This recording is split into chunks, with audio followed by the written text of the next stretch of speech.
Baik, Assalamualaikum warahmatullahi wabarakatuh. Alhamdulillah, wassalatu wassalamu ala rasulillah. Marilah kita buka kuliah kita pada kesempatan kali ini dengan bersama-sama baca basmalah. Bismillahirrahmanirrahim. Baik para mahasiswa, untuk kali ini kita akan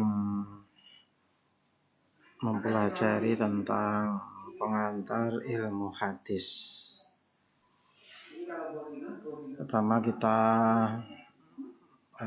mengetahui, meskipun saya yakin Anda sudah sering mendengar ya, sudah mungkin waktu di SMA atau aliyah dulu, apa itu hadis. Kalau secara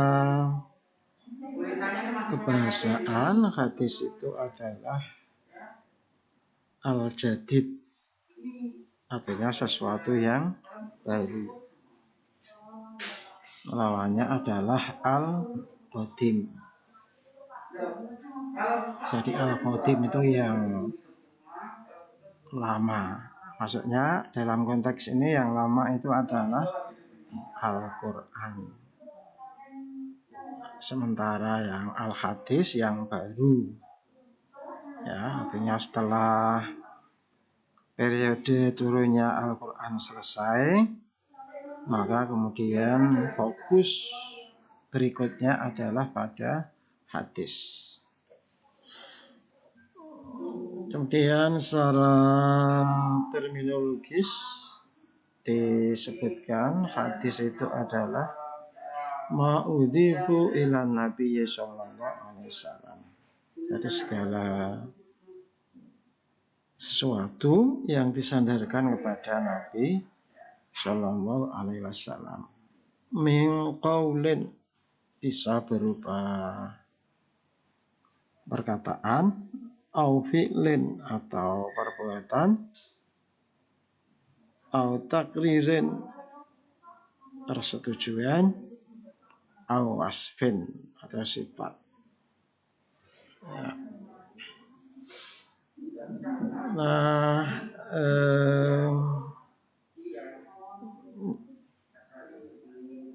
hadis juga disebut dengan sunnah. Ya.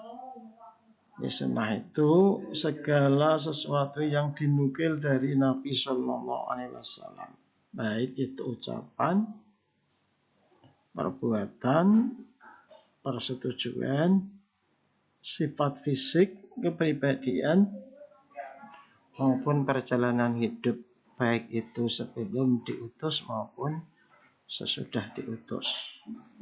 Jadi bedanya dengan hadis, kalau hadis itu adalah segala sesuatu yang disandarkan pada Muhammad setelah dia diangkat sebagai nabi. Nah, kalau sunnah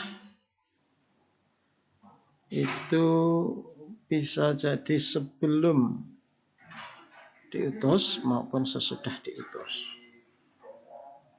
Nah, kemudian sunnah itu juga mengandung kepastian, sesuatu yang terjadi pada Rasulullah.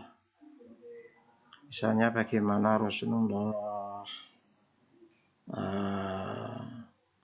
makan, bagaimana Rasulullah berpakaian, bagaimana Rasulullah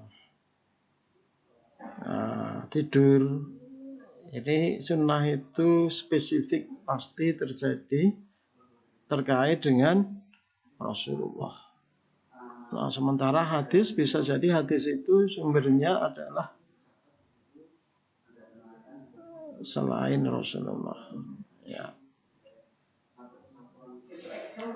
Nah, perbedaan antara hadis dan sunnah ini menurut perspektif ahli hadis, hadis adalah sesuatu yang diriwayatkan dari Nabi Sallallahu Alaihi Wasallam setelah kenabian.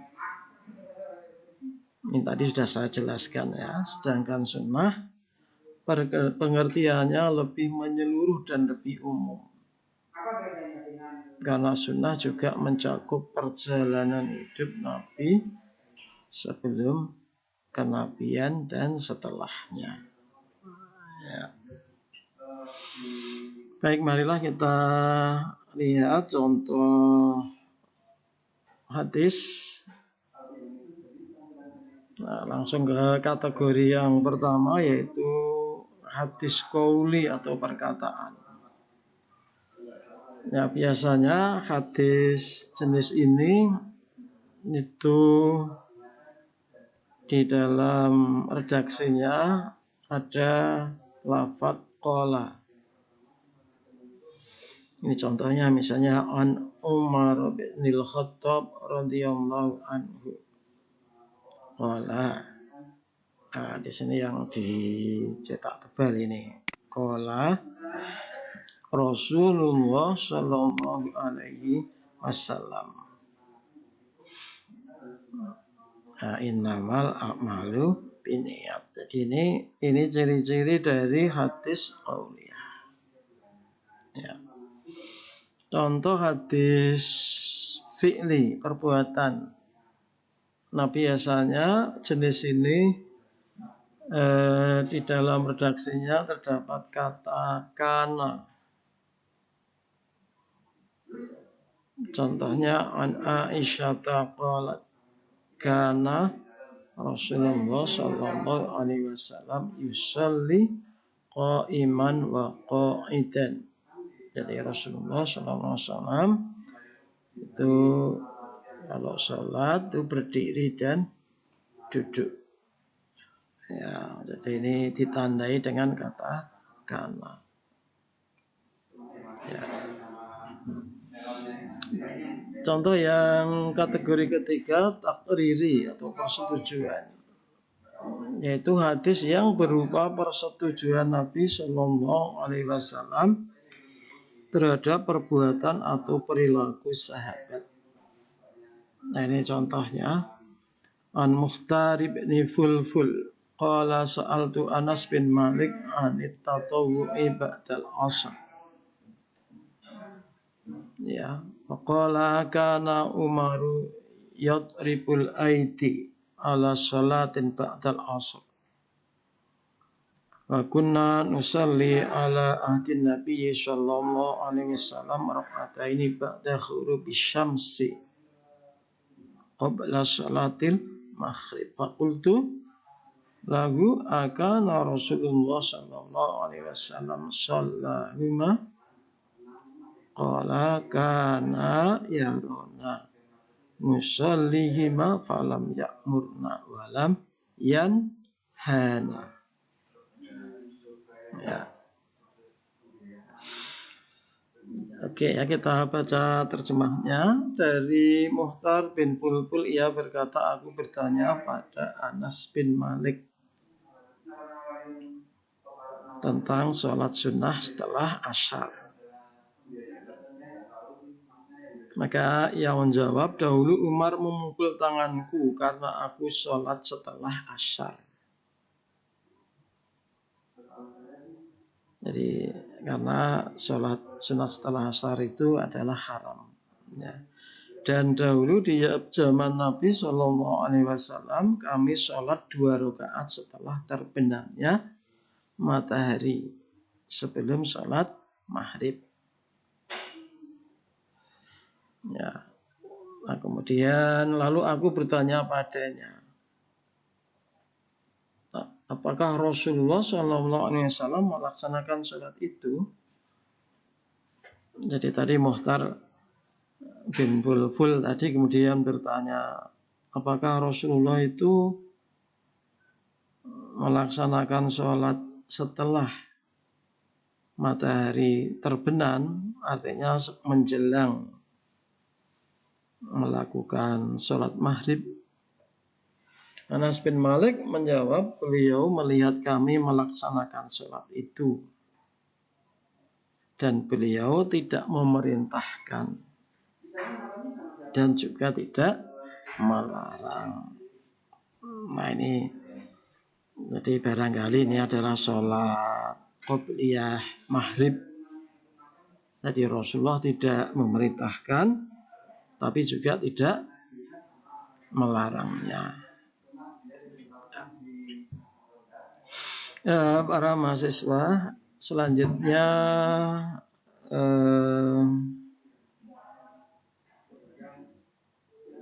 istilah lain selain sunnah yang bermakna hadis adalah khobar. Jadi tadi kalau disimpulkan, hadis pada dasarnya adalah sama dengan sunnah. Jadi kalau disebutkan kata sunnah dalam pengertian tafsir, dalam pengertian dalam pengertian ilmu hadis, ya, ketika disebutkan sunnah itu adalah yang dimaksud adalah hadis. Jadi pada dasarnya antara sunnah dengan hadis itu adalah sama. Tapi kalau tadi dicari perbedaannya, ya memang ada perbedaannya. Ya. Nah, istilah yang berikutnya yaitu khobar. Khobar ini sudah menjadi bahasa Indonesia ya, kabar. Apa kabar? Bagaimana kabarmu? Secara kebahasaan berarti an-naba, berita atau kabar. Adapun secara istilah khobar ini semakna dengan hadis, sehingga memiliki definisi yang sama dengan hadis. Namun menurut pendapat yang lain menyatakan bahwa khobar ini lebih umum dari hadis. Sehingga definisi khobar adalah segala sesuatu yang disandarkan kepada Nabi Shallallahu Alaihi Wasallam dan juga kepada selain Nabi. Ada ulama hadis, ya, al-khabaru ma'udhifu ilan Nabi Shallallahu Alaihi Wasallam wa ila ghairihi. Khabar adalah segala sesuatu yang disandarkan pada Nabi dan juga disandarkan kepada selainnya. Maksudnya apa? Nah, ketika disebut ini adalah khabar Nabi, maka yang dimaksud di situ adalah hadis. Ya. Tapi kata khabar ini juga dipakai untuk selain Nabi. Ya, karena definisinya khobar itu adalah segala sesuatu yang disandarkan pada Nabi, tapi bisa juga pada selain Nabi. Ya. Nah, istilah berikutnya adalah asar.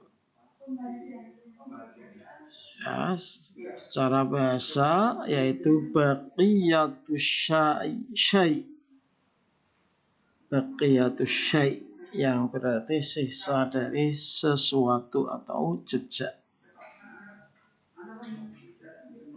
Nah, adapun secara istilah yaitu ma'udhifu ila sahabi awit tabi'i.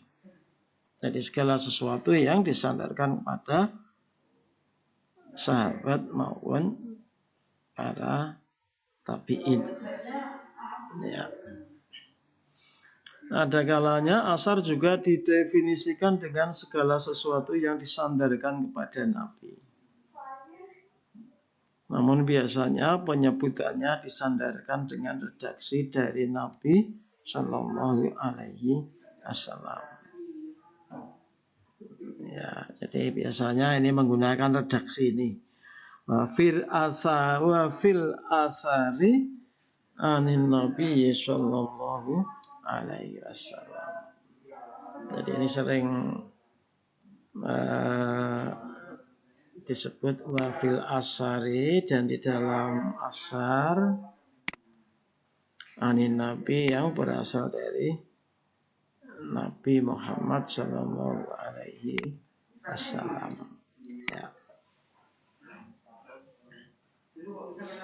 Oke ya, jadi tadi dari uraian di atas kita sudah tahu yang pertama definisi hadis, kemudian istilah-istilah yang bermakna hadis, ada sunnah, kemudian ada khobar, kemudian ada asar. Nah, kemudian tadi juga kita pahami dari definisi hadis, ada hadis qauli, ada hadis fi'li, ada hadis takriri. Nah, kategori berikutnya hadis juga dibagi menjadi hadis nabawi dengan hadis qudsi.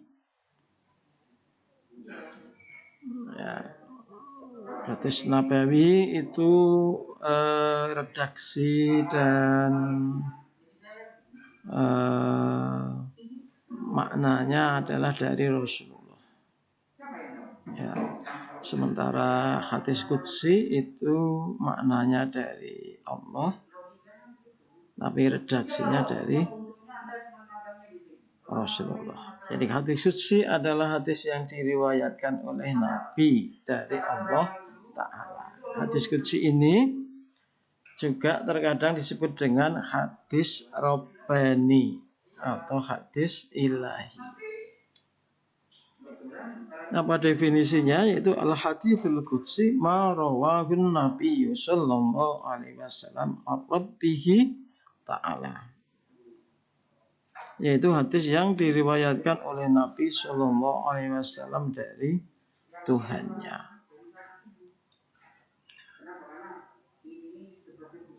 Ya. Ini contohnya ini an Abi Hurairah radhiyallahu an. Qala Nabi sallallahu alaihi wasallam. Yaqulullah ta'ala ana intadhanni abdi bi wa ana ma'ahu idza dzakarani fa in dzakarani fi nafsihi dzakartuhu fi nafsi dan seterusnya. Ya. Jadi ini coba perhatikan terjemahnya dari Abu Hurairah radhiyallahu an, ia berkata Nabi Shallallahu alaihi wasallam bersabda, Allah Ta'ala berfirman. Ya, kalau kita menjumpai hadis seperti ini, maka ini yang disebut dengan hadis qudsi. Ya. Perbedaan hadis nabawi, hadis qudsi dan Al-Quran. Hadis nabawi ya,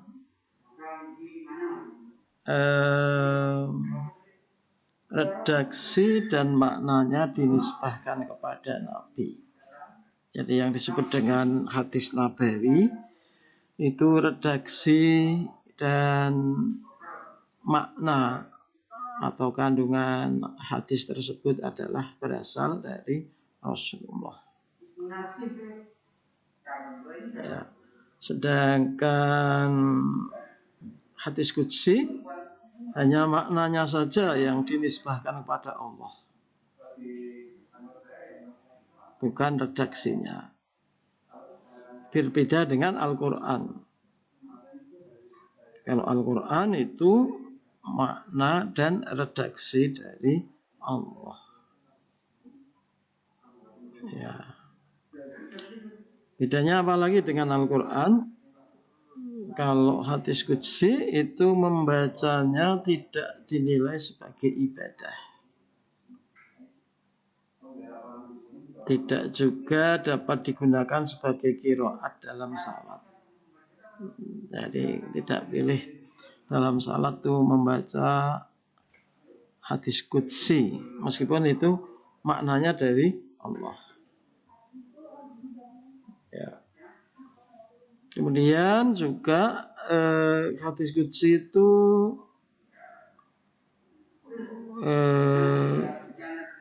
bisa jadi menjadi hadis yang sahih, tapi bisa jadi dhaif atau bahkan mungkin maudhu atau palsu. Berbeda dengan Al-Quran. Al-Quran itu diriwayatkan secara mutawatir, dan Al-Quran adalah diriwayatkan dengan hadis-hadis yang sahih.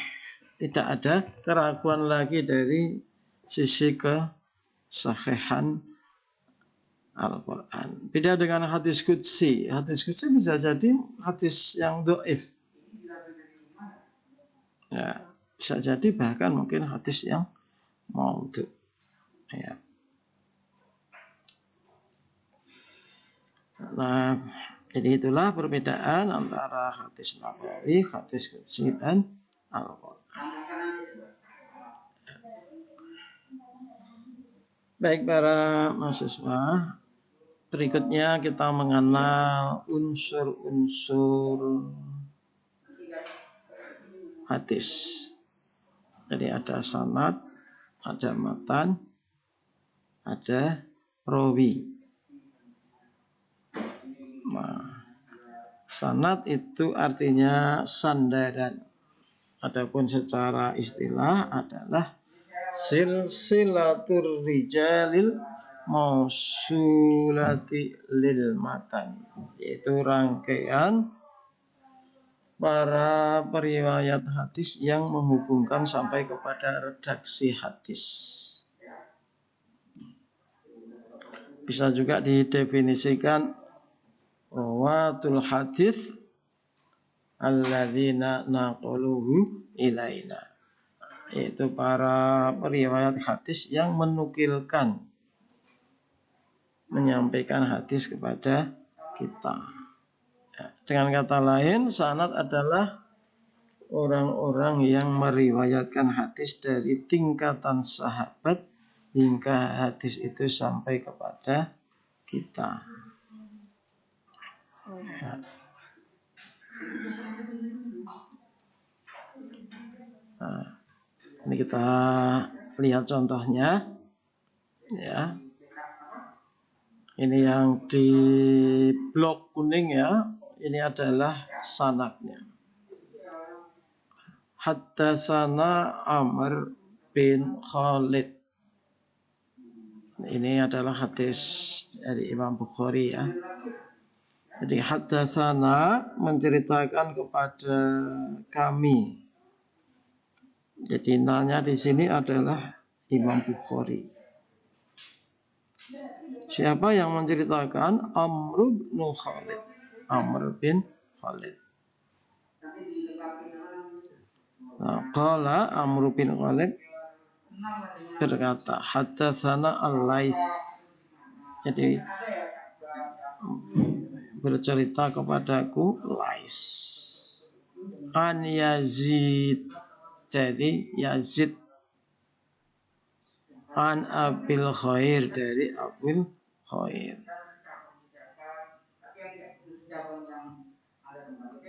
Ya.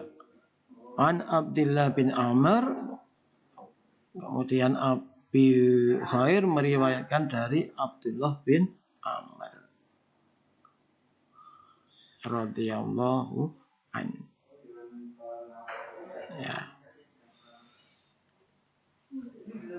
Anna rajulan, ini jadi ini kalau dibuat urut dari Rasulullah, berarti kalau dibalik Rasulullah itu perkataannya, karena ini hadisnya hadis kuliah, itu didengar. Siapa yang mendengar? Abdullah bin Amr. Ya, mungkin dicatat juga. Ya, bisa didengar saja atau bisa dicatat dan didengar. Kalau dicatat ya otomatis pasti mendengar. Ya. Nah, Abdullah bin Amr meriwayatkan kepada Abul Khair. Abul Khair diriwayatkan kepada Yazid. Yazid kepada Alais. Ya, Alais kepada siapa? Kepada Amr bin Khalid. Baru Amr bin Khalid menyampaikan kepada Imam Bukhari, kemudian dibukukan. Jadi ini ada rangkaian ini ya,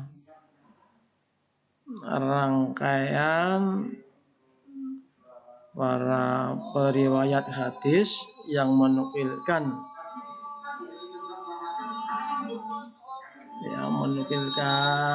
hadis itu kepada kita.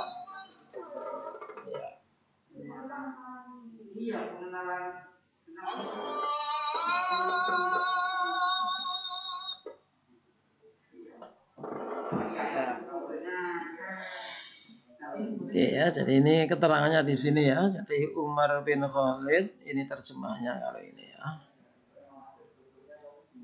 Jadi artinya Abdullah Amr mendapatkan hadis dari Rasulullah. Lalu hadis itu disampaikan kepada Abu Khair, lalu kepada Yazid, lalu kepada Al-Lais, kemudian kepada Umar bin Khalid, baru kepada Imam Bukhari. Nah, dalam tradisi pengutipan hadis sering yang ditulis itu hanya perawi pertama dan yang terakhir. Jadi misalnya kalau hadis ini kadang-kadang yang disebut itu hanya ini ya, mulainya itu hanya an Abdillah. Jadi biasanya hanya ini ya, yang disebutnya hanya ini ya, an Abdillah bin Umar radhiyallahu anhu. Berarti ini yang disebut adalah perawi pertama. Dan nanti yang disebut perawi terakhir rawahu Bukhari. Ya. Jadi yang sanad yang depannya ini yang banyak ini sering tidak disebutkan atau tidak dikutip. Ya. Nah, unsur yang berikutnya yaitu matan. Matan yaitu apa ini? Ma yantahi ilaihi sanadu minal kalam. Kalimat setelah berakhirnya sanad suatu hadis. Ya, mudahnya adalah pesan yang disampaikan oleh hadis tersebut. Jadi redaksi pesan yang ada dalam sebuah hadis. Ya. Ini contohnya yang di blok kuning. Ini yang di blok hijau. Ini adalah sanadnya. Ya. Nah, sementara yang di blok kuning ini adalah matannya. Matan selalu disebutkan setelah sanad. Maka definisinya tadi adalah kalimat yang berada setelah berakhirnya sanad suatu hadis. Ya, seperti ini ya. Hadatsana Abdullah bin Muhammad al-Misnadi qala hadatsana Abu Rohin al-Harami bin Umarah qala hadatsana Syu'bah ya an Waqid bin Muhammad qala sami'tu abi yuhadditsu an ibni Umar baru anna Rasulullah sallallahu alaihi wasallam qala. Ya, jadi setelah penyebutan sanadnya selesai, baru dilanjutkan penyebutan matannya.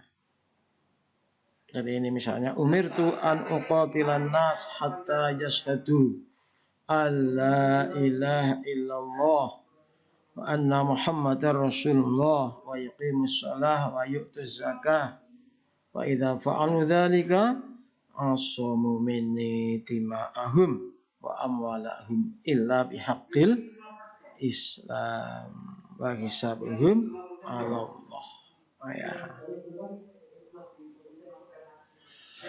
Nah, yang terakhir dari unsur hadis adalah rawi, orang yang meriwayatkan hadis. Ya. Ya, para perawi hadis itu terdiri dari 3 tingkatan. Yang pertama tingkatan sahabat, misalnya Abu Hurairah, Aisyah, Anas bin Malik. Kalau di atas tadi kita lihat ya. Nah ini Ibnu Umar. Ya. Pada hadis ini adalah tingkatan perawi sahabatnya adalah Ibnu Umar. Kalau ini adalah Abdullah bin Amr. Ya. Jadi otomatis nanti perawi yang dari kalangan sahabat itu penulisannya adalah, kalau dilihat dari sanad, adalah yang terakhir. Ya. Jadi seperti ini yang terakhir di sini. Ini. Ya. Ya. Jadi ini artinya orang yang berinteraksi langsung dengan Rasulullah. Ya. Tingkatan yang kedua yaitu tingkatan tabi'in. Contohnya yaitu Umayyah bin Abdullah bin Khalid, kemudian Sa'id bin Al-Musayyab. Nah, tingkatan yang ketiga adalah para periwayat hadis dari kalangan mudawwin, artinya orang yang membukukan hadis seperti Imam Bukhari, Imam Muslim, Imam Nasai, Imam Ahmad, ya, dan lain-lain. Nah, baiklah para mahasiswa, ini untuk materi kita kali ini, jadi tentang pengantar ilmu hadis. Ya. Pada perkuliahan berikutnya nanti kita akan melihat hadis dari segi kualitas dan kuantitasnya. Jadi kita akan mengenal dari segi kualitasnya itu nanti hadis sahih, kemudian hadis hasan, kemudian hadis dhaif. Di luar yang 3 itu nanti kita juga sering mengenal ada istilah hadis maudhu atau hadis palsu. Ya. Seterusnya kita juga akan bahas tentang hadis dari segi kuantitasnya. Nah, dalam pembahasan ini nanti kita akan melihat hadis mutawatir dan hadis ahad. Tentu pembahasan yang relevan juga tentang kehujahan jenis-jenis hadis tadi. Misalnya apakah kita boleh berhujah dengan hadis yang dhaif? Bolehkah kita berhujah dengan hadis yang ahad? Dan seterusnya. Baik, saya kira demikian apa yang bisa saya sampaikan. Silahkan nanti bisa Anda baca bahannya ya, di My Class Kalau ada yang perlu ditanyakan silahkan nanti ditanyakan lewat forum diskusi. Baik, terima kasih. Kita akhiri dengan hamdalah. Alhamdulillahirabbil alamin. Wabillahi taufik wal hidayah. Assalamualaikum warahmatullahi wabarakatuh.